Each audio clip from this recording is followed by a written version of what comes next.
Hello everyone, this is workshop 21, intermolecular forces and phase diagrams. So for a lot of this class and majority of general chemistry as a whole, we have been focusing on what are called intramolecular forces, the bonds between our atoms themselves to form the chemical compounds that we have been naming, drawing, using stoichiometry with, whatever purposes we have been using these chemical formulas for. Now we are looking at intermolecular forces. So instead of looking at individual atoms, we are looking at the forces holding molecules together to other molecules. When you have a substance, you know you don't just have one atom or one molecule. You have however many grams, however many moles, you have a lot of particles all being held together. The forces holding those particles together are your intermolecular forces. Think back to when we were learning about electrolytes and non-electrolytes. We would talk about how for an electrolyte, you would have an ionic compound breaking down into its ions, while a molecular compound would just break down into a bunch of different molecules, but the molecule itself would stay intact. We were breaking apart the intermolecular forces between those molecules, but the intramolecular forces, the bonds actually holding each atom together to form the molecule, are staying completely intact. Intermolecular forces are going to be significantly weaker than intramolecular forces. The energy holding two atoms together in a covalent bond is a lot harder to break apart. It's a lot higher energy than the force needed to break apart your intermolecular forces. It's much easier energy-wise to take two molecules and separate them. You're keeping the molecule intact, but you're breaking it apart from the rest of the molecules surrounding it.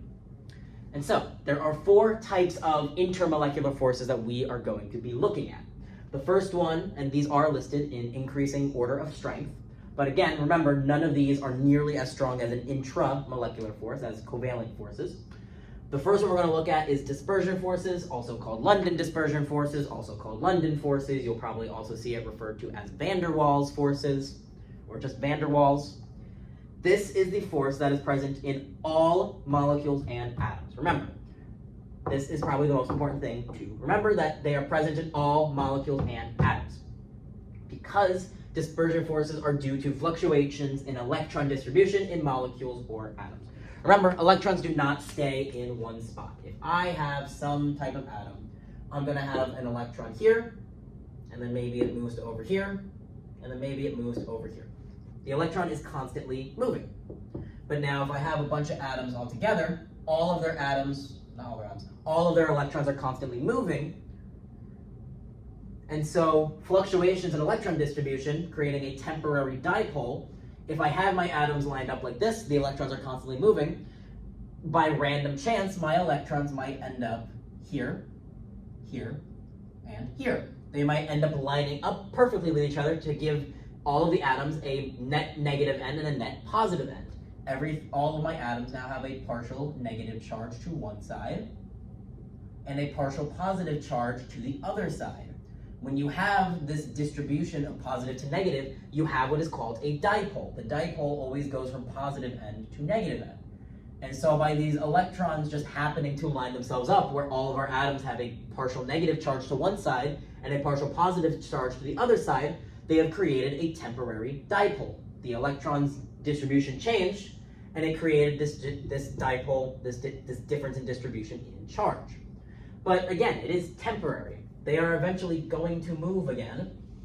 They're going to scatter themselves back out, and now we're going to lose that temporary dipole. We're going to have one here, one here, one here maybe. It is random fluctuations. It is always temporary. And that is why it is present in all molecules. All molecules are going to have electrons that randomly change position. That's how electrons work. And so as long as a molecule or atom exists and it has electrons, it is going to have the capability of having dispersion forces. And so no matter what, if you have any type of molecule, you should be listing dispersion forces as one type of force that it has. Now, two things that affect dispersion force strength are going to be molar mass and shape. If you were looking at compounds that all only have dispersion forces, because again, these do increase based on strength.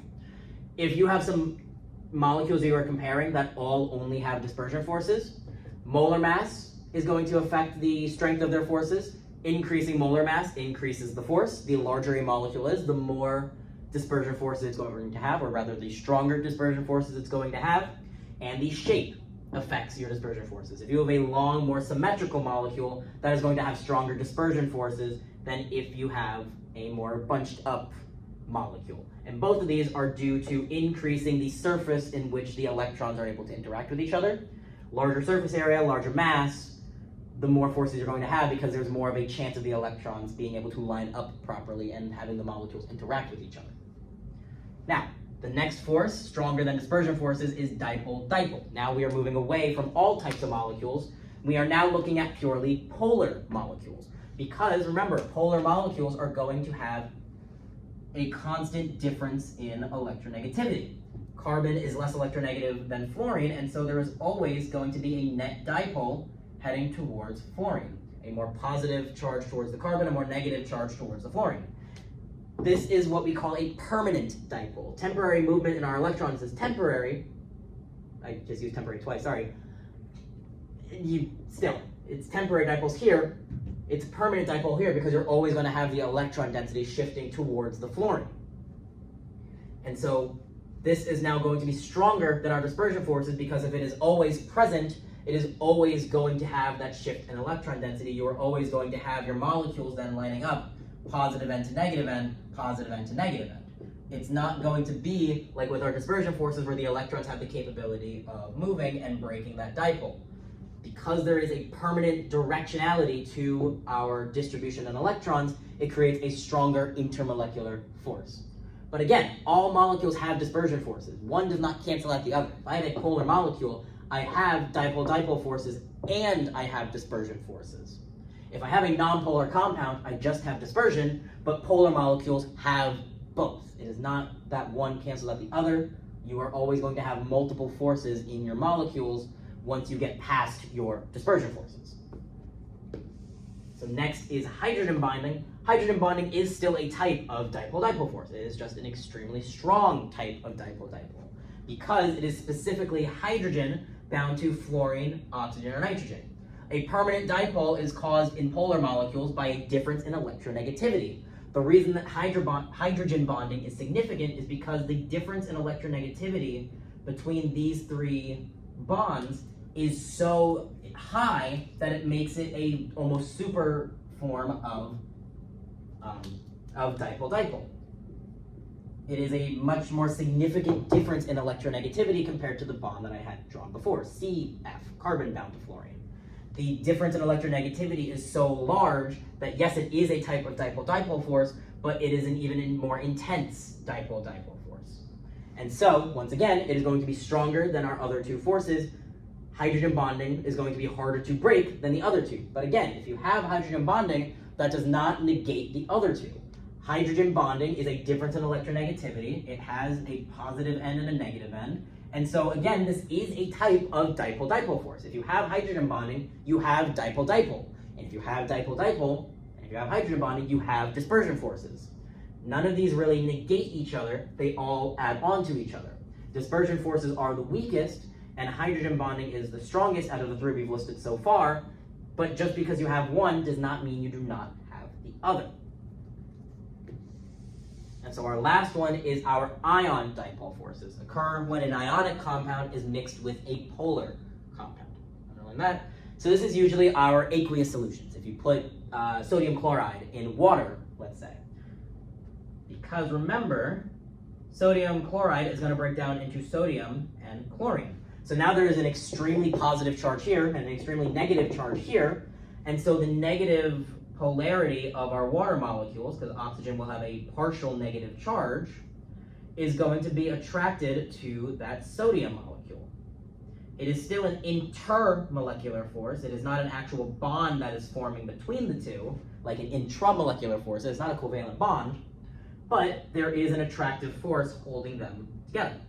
Same thing with the chlorine. The partial positive charge of our hydrogens is going to be attracted to that negative charge of the chlorine.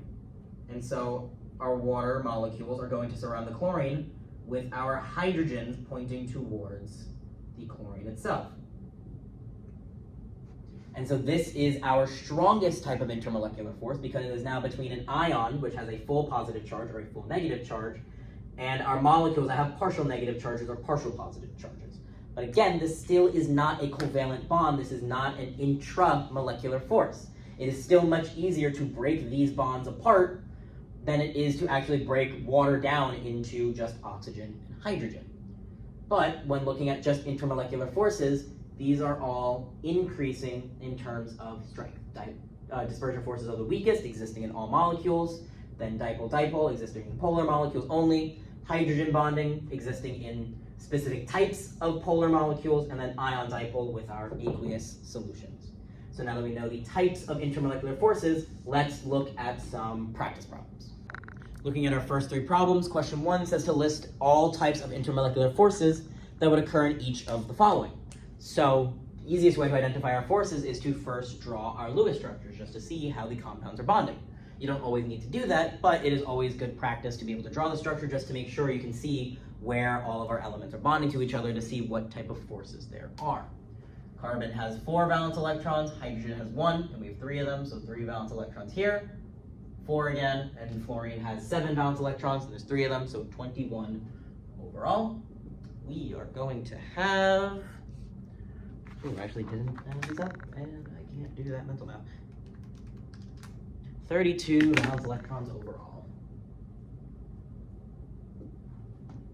And so, the way the compound is written is telling us the order at which things are going to bond. Carbon with 3 hydrogens, and then carbon with 3 fluorines. So C, H, H, H, and C, F, F, F. Let's give our fluorines our octets. 2, 4, 6, 8, 10, 12, 14, 16, 18, 20, 22, 24, 26, 28, 30, 32. So this is our correct structure.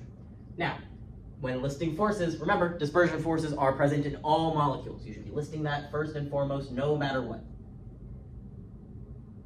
We definitely have dispersion. And now, let's pay attention to what other forces we have.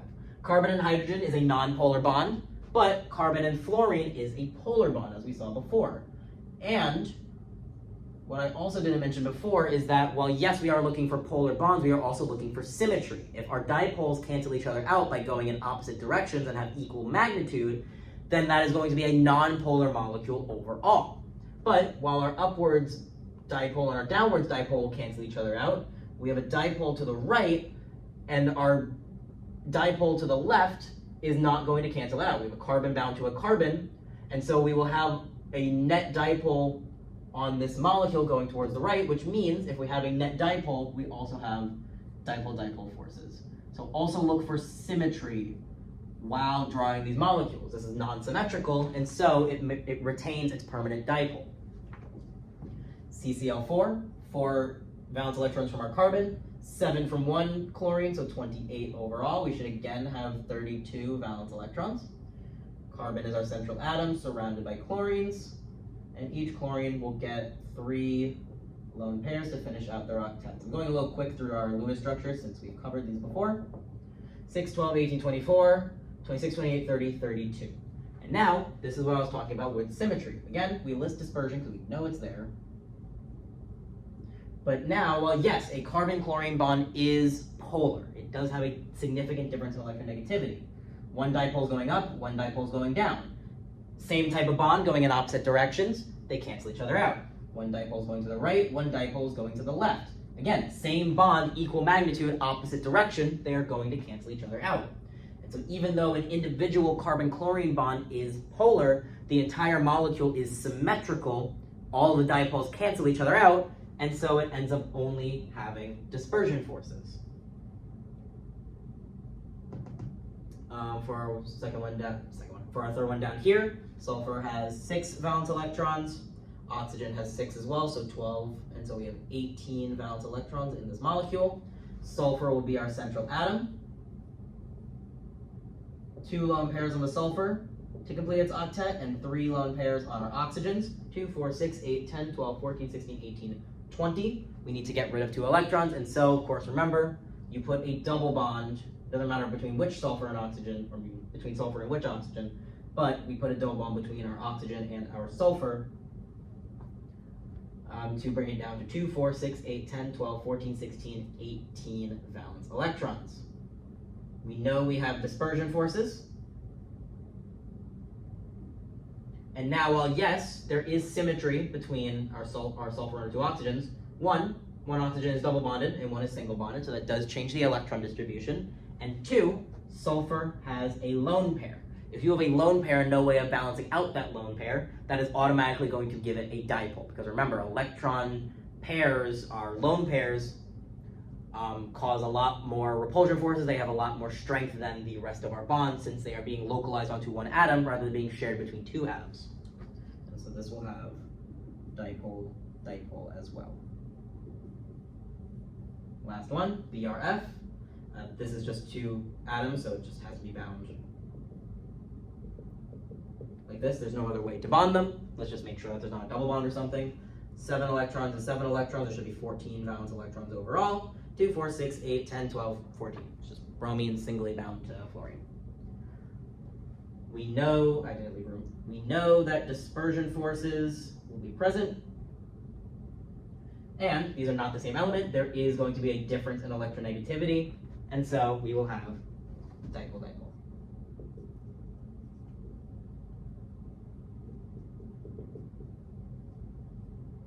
On to question 2.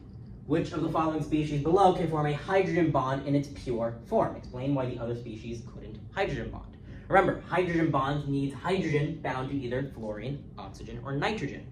So that already eliminates some of our options. C2H6 does not have fluorine, oxygen, and nitrogen, and neither does KCl. So these two compounds cannot do hydrogen bonding. Now, these three all have nitrogen and oxygen in them, but we have to make sure that there is a hydrogen bound to that element. So let's draw our Lewis structures. 4 valence electrons here from our carbon, 3 from all of our hydrogens. Nitrogen has 5 valence electrons, and then 2 from both of these hydrogens. I'm not going to try to do mental math. I'd rather just add it up now. Come on. There we go. So we should have 14 valence electrons in our final structure. And same way this one, it was carbon with 3 hydrogens and then carbon with 3 fluorines. Same thing here, read it from left to right. Carbon with 3 hydrogens and then nitrogen with 2 hydrogens. Carbon, hydrogen, hydrogen, hydrogen, nitrogen, hydrogen, hydrogen. Doesn't matter where the hydrogens went on the nitrogen, I just like drawing it like this. Nitrogen needs a lone pair to finish its octet. 2, 4, 6, 8, 10, 12, 14. So we have our correct Lewis structure, and we see that we have a nitrogen with hydrogen attached to it, so this can participate in hydrogen bonding. Now our compound here, I'm going to skip doing the valence electrons because again, this is written in its structural form. We just read it left to right to know how to draw our compound. Carbon with 3 hydrogens, then carbon with 2 hydrogens, then carbon with another 2 hydrogens, and then OH. OH. 2 lone pairs to finish off our oxygen. Because mainly what we're looking for is this OH group here. We have OH, and so this could also participate in hydrogen bonding. But now the last structure here, notice it's CH3O, CH3. Our oxygen falls between our 2 carbons. There is no hydrogen attached to this oxygen based on the formula. And so this cannot participate in hydrogen bonding. Yes, there is an oxygen present, but remember, a hydrogen has to be bound to fluorine, oxygen, or nitrogen for that compound to participate in our hydrogen bonding in its pure form. And so, even though there is an oxygen present, this cannot participate in our hydrogen bonding. Only CH3NH2 and CH3CH2CH2OH can participate in hydrogen bonding in their pure forms. So now for question 3, they're saying to rank the following compounds from weakest intermolecular forces to strongest. So this is identifying what forces we have. So we have iodine bound to itself, so 14 valence electrons. So 2, 4, 6, 8, 10, 12, 14. So that structure is correct. An element bound to itself, their electronegativities are equal, so they cancel out. So there's going to be no net dipole, and so we only have dispersion forces. H2S, 2 electrons from our hydrogens, 6 from our sulfur, so we should have 8 valence electrons. Sulfur will be our central atom, flanked by our 2 hydrogens, with 2 lone pairs to finish the octet. 2, 4, 6, 8, our structure is good. We know dispersion forces will be there. And again, like we said for SO2, the lone pairs being present means that there is a dipole, a permanent dipole. Because remember, this would have bent geometry. Even though I've drawn it like this where the lone pairs are opposite of each other, they wouldn't normally be opposite of each other. They're not going to cancel each other out in space. Same thing for water in terms of valence electrons. 2 from our hydrogens, 6 from oxygen. There should be 8 valence electrons overall. So oxygen in the center, flanked by 2 hydrogens, and 2 lone pairs to finish its octet. 2, 4, 6, 8 electrons. But now, we're going to have different forces. We know dispersion will be there. The lone pairs means we will have dipole-dipole. But now, we have hydrogen bound to oxygen. We have hydrogen bonding in our compound now. We have the possibility of hydrogen bonding. And so, we had ordered our intermolecular forces in order of increasing strength, which means iodine is the weakest, having only dispersion, then H2S, having dispersion and dipole, and then H2O being the strongest, having dispersion, dipole, and hydrogen bonding. Again, remember these forces all build on top of each other. Water didn't just have hydrogen bonding, it had all 3. H2S didn't just have dispersion forces, it had dipole as well as dispersion forces. I'm sorry, it didn't have just dipole, it had dispersion forces as well. Most of these forces are going to add on to each other, not cancel each other out. For question 4, it's asking which of the following will have the highest melting point. So again, we are looking for stronger intermolecular forces if it comes to melting point and boiling point, because melting and boiling point are determined by the strength of our intermolecular forces. If something is hard to boil, that means the molecules are being held tightly together. While if something is easier to boil, or in this case melt, both follow the same rules, if something is easier to melt or boil, that means the forces holding them together are much weaker. It takes less energy to actually overcome them. And so to have a high melting or boiling point, you have to have strong intermolecular forces. It has to take a lot of energy to rip the 2 molecules apart. That's why water, despite its pretty simple structure, I have it on the board there. Despite its pretty simple structure, that's why water has such a high boiling point compared to similar substances of similar mass. The presence of hydrogen bonding makes it a lot harder to actually break the molecule down and break the bonds between them. So looking at C8H10, just to draw it out real quick. Actually, for this one, there's a few different ways we can draw it, but the main thing we're looking at is that this compound only contains carbon and hydrogen. We said before, carbon and hydrogen only contains nonpolar bonds. A carbon-hydrogen bond is nonpolar, and a bond between a carbon and a carbon will be nonpolar. So, even though we're not going to draw this, this has only dispersion forces. We can say the same thing about CH4. We don't have to necessarily draw it. If you just have carbon and hydrogen, you have entirely nonpolar bonds. You're only going to have dispersion forces. And so that's 2 compounds that we don't have to draw necessarily. As you get more comfortable with this, you don't necessarily have to draw a lot of these. Because in general, the formulas are going to be written in a way that we can actually draw it out. So actually, let's get practice without drawing structures.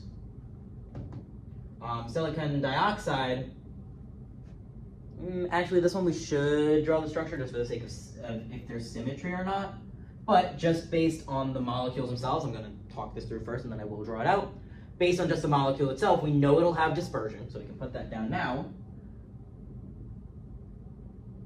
Dispersion. And then it is possible that it has dipole-dipole because it is a bond between silicon and oxygen. But let's look at C2H5OH here. Remember, when you have OH drawn together like this, that means that they are bonding together. So we know that this compound is going to have dispersion forces, of course. But this OH being present means that, one, we have dipole-dipole. The presence of oxygen at all means that we should have dipole-dipole.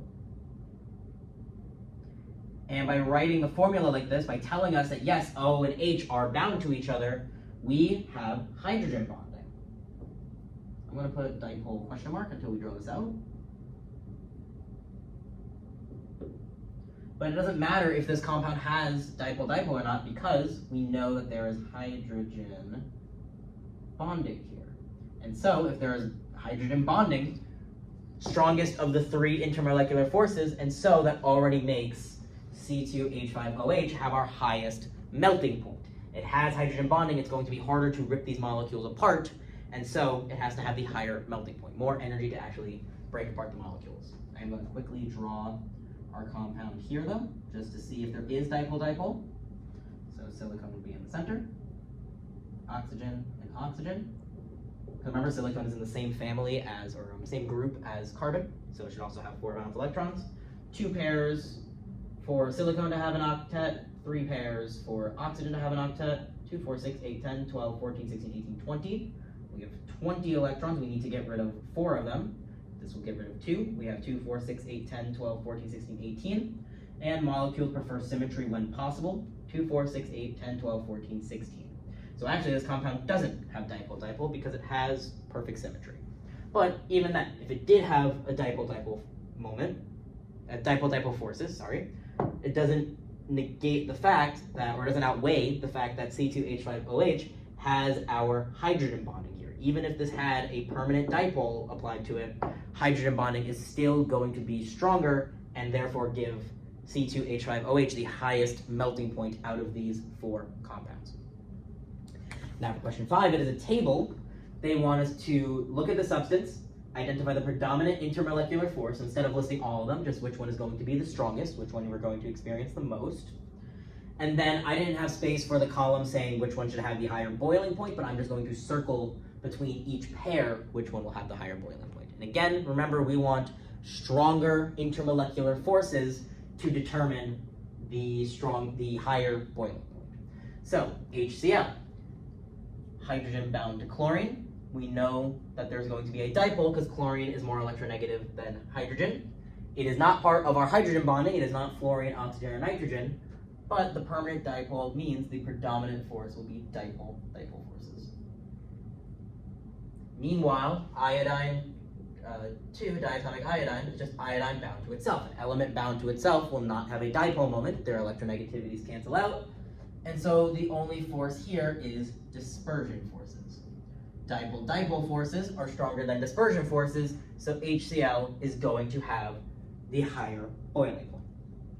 Now CH3F, we have 3 hydrogens on our carbon, and then fluorine. The presence of fluorine here means that we will have a net dipole. There's nothing to cancel out the dipole of this carbon-fluorine bond. And so, because we have a permanent dipole and nothing to cancel it out, there is no symmetry, this will have dipole-dipole forces. I am going to speed a little bit through drawing some of these Lewis structures, or probably a lot of these Lewis structures, because some of these you've seen before, and again, we've gone over how to draw them already. Now for CH3OH, it's going to be a similar structure, carbon with 3 hydrogens on it. But again, just like before, we have OH written like this, OH rather than the H being anywhere else. And so that means that the hydrogen is directly bound to our oxygen. This gives us hydrogen bonding. And so if we have hydrogen bonding, that makes CH3OH have the higher boiling point. Water, I think we drew before. Yeah, water we drew before. We know what that looks like. And we said, again, hydrogen directly bound to oxygen, we are going to have hydrogen bonding. And we drew H2S before. S in the center, flanked by 2 hydrogens. Lone pairs give it dipole-dipole forces, but it's not a type of hydrogen bonding. This is what I was talking about before. Sulfur and oxygen have similar chemical characteristics since they are in the same group, but water is going to have a significantly higher boiling point than H2S will, even though H2S is heavier because water has hydrogen bonding present. It has stronger intermolecular forces. CH3OH, again, we care about this OH being written here. It's the same compound that we had before. I'm not going to redraw it because we already have it drawn there. So we know OH tells us that the hydrogen is bound directly to the oxygen. We are going to have hydrogen bonding. But let's pay attention to our molecule here. Copper oxide. Copper oxide is an ionic compound. It's going to break apart in solution into copper ions and oxygen ions. Therefore, you're going to have an ionic compound floating around in a polar solution, and that's going to give you ion dipole forces. And this was the strongest of the intermolecular forces that we've talked about. Copper oxide is going to have the highest boiling point because now we have ions floating around in our polar substance being surrounded by the net negative charges and the net positive charges, or the partial negative charges and partial positive charges. Still weaker than intramolecular forces, but significantly stronger than our hydrogen bonding. Looking at NH3 here, nitrogen surrounded by 3 hydrogens, and then it has a lone pair on it. That lone pair on the nitrogen, if we were to add up all our valence electrons, we would need that lone pair to balance everything out. This lone pair makes it non-symmetrical. There is a net dipole in the direction of that lone pair with nothing to cancel it out, and so NH3 ammonia has dipole-dipole forces.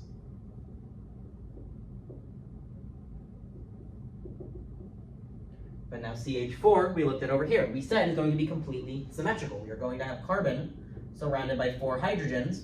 Not only is it symmetrical, but a carbon-hydrogen bond is non-polar. So this will only have dispersion forces. And so dipole-dipole versus dispersion, our dispersion forces will give us a higher boiling point. HCl we already discussed, it has dipole-dipole. And now sodium chloride is the example I gave before. It's going to break down into sodium ions and chlorine ions in solution. It is an aqueous, it is an ionic compound which is aqueous in solution. It's going to be surrounded by the partial negative charges and the partial positive charges of water. And so we are going to have our ion dipole forces, giving this the higher boiling point. Silicon carbide, it's 2 different elements. While yes, their electronegativities are similar, there is going to be a net dipole towards the carbon. And so this is going to experience dipole-dipole forces.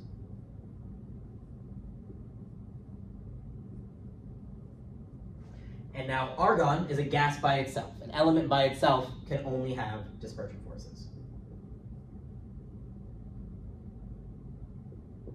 And so SiC, silicon carbide, has our higher boiling point. And now last one, we have our CH3OH from before, which has an OH group on it. We know it has hydrogen bonding.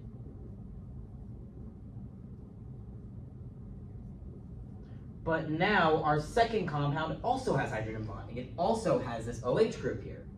C, H, H, H, C, H, H, and then O, H. And so, if both of them have the same type of forces, that's now where we go back to our rules from before. Well, yes, we were talking about molar mass just in regards to dispersion forces. It does apply to all of our forces. If 2 molecules have the same molecular forces, a longer molecule and a heavier molecule is going to have stronger forces, or is going to experience those forces stronger than a smaller, lighter molecule. And so while yes, both of them experience hydrogen bonding, CH3CH2OH is a heavier, longer molecule, and so it is going to be able to interact with other CH3CH2 molecules, CH3CH2OH molecules more. More interactions means it's going to require more energy to break them apart, and so higher boiling point. So this is largely the types of questions you'll be asked with intermolecular forces. So now let's look at phase diagrams. Now a phase diagram is going to look like this. What a phase diagram is doing is that you are able to track the changes in phases of a substance as you change temperature along your x-axis and changes in pressure along your y-axis. Both temperature and pressure are going to have an effect on what phase your substance is going to exist in. The 3 phases always are in the same positions. You're always going to be going from solid to liquid to gas. That is never going to change. And so if you understand how to read a phase diagram and it can see what points everything intersects at, then we can use these phase diagrams to answer critical questions. What phase is my substance in at this temperature and this pressure? What phase change is going to occur if I start at this temperature and pressure and I go to this temperature and pressure, a lot of information can be derived about what phase your substance is in, what substance it is going to, what temperature and pressure changes you have to make to get from whatever phase you're starting in to whatever phase they might ask you about. There are also some critical points. Let me just see if the questions ask about this before I start talking about it. I don't believe so. There is a few points that we should also be able to label. An important one is right here. This is the intersection between solid, liquid, and gas, and this is going to be our triple point. So you should be able to recognize this. Where it exists is all three phases simultaneously. And then of course, remember, there is a phase where you can exist as both a liquid and a gas at the same time. And so that is going to exist kind of just up in space over here. This is our critical fluid point, just off in the ether. But yeah, there's not a lot to these graphs. It is just important to know, again, solid, liquid, and gas, always. A is gas, B is liquid, C is solid. And then of course, being able to know what is happening. Each line is a phase change. And so if you cross from solid to liquid, this line is your melting/freezing point. If you're crossing from B to A, this line then is your evaporation / condensation point. And so each line is a phase change, and each section then is each of our phases. And so let's look at the questions we have here. The rest of our questions are all multiple choice. So question 1 says, at STP, the substance can exist as a solid only, a solid or a gas, a liquid only, or a gas only. If we are at STP, remember what that means. STP means we are at 1 ATM. So already we're looking at anything at 1 ATM. And generally that means we are at room temperature, 25 degrees Celsius. The 25 degrees Celsius, though, is less important because if we are at 1 ATM, look at all the points that would intersect with 1 ATM on this graph. At no point do we leave phase A, our gas phase. So no matter what, if we're at STP and we're at 1 ATM, this substance can exist as only a gas. So the answer for this one is D, a gas only. Once we know that we have to be at 1 ATM, there is no point at 1 ATM where we are above either of our two lines. We are always stuck in the gas phase. So 2 we already answered when I was explaining the graph. The answer for this is C. The area of the graph that represents the solid phase is C. C, solid phase. The triple point of there was a question that goes over a triple point. So the triple point of this substance occurs at, so again, triple point is where you have the intersection of your 3 lines, where your substance exists as a solid, liquid, and gas simultaneously. And so if our triple point is here, we see at what temperature is that at and what pressure is that at. For this substance, that is going to be option choice B, at negative 15 degrees Celsius and 6 ATM. Because I'll define it here, triple point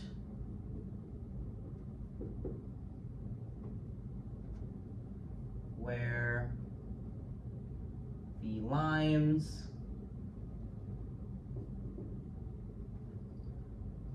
of the phase diagram intersect. So wherever you see that intersection, that is your triple point. It exists as all 3 phases, and so you can see what temperature and pressure your triple point is going to occur at. Let me underline this so we know this is the definition. For question 4, at 30 ATM's pressure, the boiling point of this substance is, and so now it's reading our graph. If I tried to draw this as accurately as possible, so hopefully this all lines up. We are at 30 ATM, we want to know what the boiling point is. And so we have to know what phase change boiling point is going to be. Boiling point is when you go from a liquid to a solid, and so we want to know when are we shifting from B, our liquid, to A, our gas. And so remember, I said that the line is where your boiling or evaporation point / condensation point is. And so when we're at 30 ATM, when do we intersect with this line? going to be right here. Did I draw this accurately? Just about. Perfect. Okay, I didn't draw it that badly. So when we're at 30 atm, we want to know where the boiling point is. So we find where it intersects with our line, our phase change between liquid and gas, and that occurs at 50 degrees Celsius. So the boiling point of our liquid is 50 degrees Celsius. And again, I'll make a little note so we can follow along, where 30 atm lines up with the boiling curve between sections A and B. Question 5. A phase change from A to B is known as, so now we care about the direction. We're going from A to B, we're going from gas to solid, gas to liquid, not gas solid. We're going from gas to liquid, and so that is condensation. A to B is the same thing as saying gas to liquid, and so our answer choice is B, condensation. Question 6. The area of the graph that represents the gas phase. We've been over this already. A represents the gas phase. A, gas phase. Question 7. A phase change from phase C to phase B is known as. I'm going to start erasing some marks so we don't get confused on what question we're doing. Erase all that. There we go. So now we're going from C to B. We're going from solid phase to liquid phase. This is then known as melting. We're going from C to B. Same thing as saying we're going from solid to liquid. And that means that we are undergoing B, melting. Question 8. At 30 atm, so we're at 38 atm again, the melting point of this substance is. Before we were asking about boiling point, so we wanted to hit our phase change line between liquid and gas. Now we want melting, so we want our phase change line between solid and liquid. It's going to be here. Okay, my lines look right. There we go. Okay, so I did draw this wrong. God damn it, hold on. It's okay, let me just move this over, hold on. It's supposed to line up with 0. There we go, so now that my graph is drawn hopefully a little more correct. Of course, you'll have printed copies of this if it's an in-person exam, or it'll be a virtual screenshot if it's a digital exam, so you won't have to worry about drawing it incorrectly like I have. But the main thing is that we, again, go to 30 atm, and we have to know where our melting curve is. Once we know where our melting curve is, we find what temperature that lines up with. And when drawn correctly, it lines up with 0 degrees Celsius. So same thing as here. We know that it's 0 degrees Celsius because it is where 30 atm lines up with the melting curve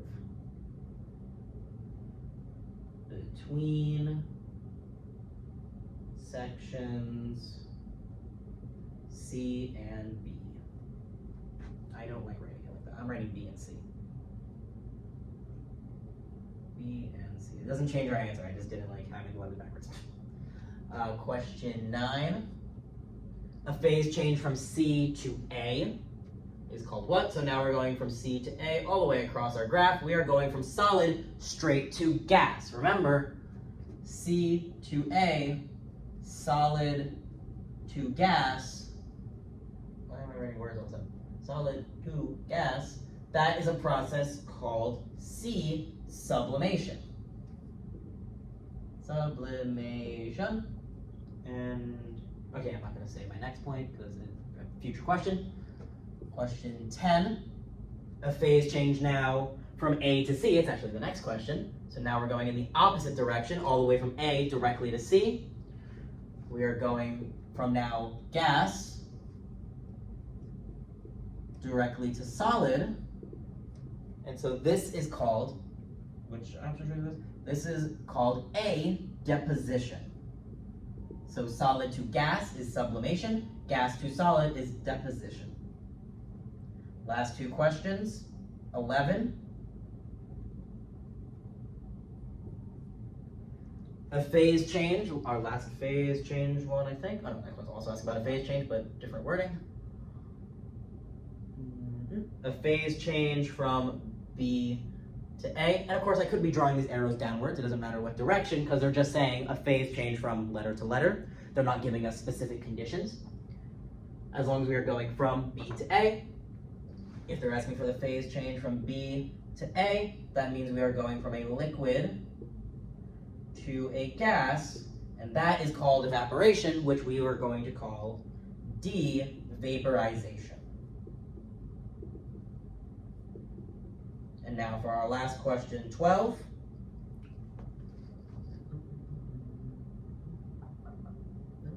There we go. If the temperature of the substance is held at a constant, -15, so we're staying here, the phase change that would occur as the pressure increases from 1 atm to 30 atm is what? So we're starting here at -15, we're holding the temperature constant. We start at 1 atm, and they're telling us to go up to 30 atm. And so we're starting in our gas phase, we're going up into our solid phase. We are skipping the liquid phase entirely.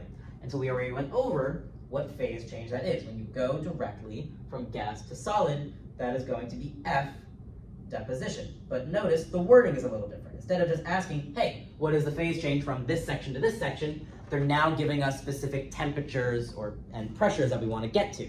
They told us to hold temperature constant here and change the pressure from 1 atm to 30 atm. That is another way they might ask these questions. As long as you are able to know what each section is and what each curve is, then any way they word these questions, you should be able to figure out what phase change is occurring, what else is asked for, where your triple point is, what temperature boiling might happen at, what temperature melting might happen at. Getting comfortable with reading these graphs means that whether they ask for just a direct phase change or they give you specific temperature and pressure values, you should be able to tell either what phase you're in or what phase change you are going through. I feel like I had one more point to bring up. Okay. They might not always be labeled C, B, and A. They might switch the letters around, but the sections are always the same. A solid is always here with your lower temperatures. And on the left of the graph, and so even as pressure increases, if your temperature stays low enough, you're still going to stay a solid. Your gas phase is always down here with your lower pressures, and then temperature getting higher and higher, and liquid is always your middle section, in the middle ground between temperatures and pressures. It is never going to be that you have a gas in where section B is right now, and a liquid in section A right now, or something like that, or you're not gonna have solids where section A is. It's always solids over here on the left, liquids in between the other two sections, and then gases in the bottom. And so as long as you know that, you are always going to be able to correctly read your phase diagrams.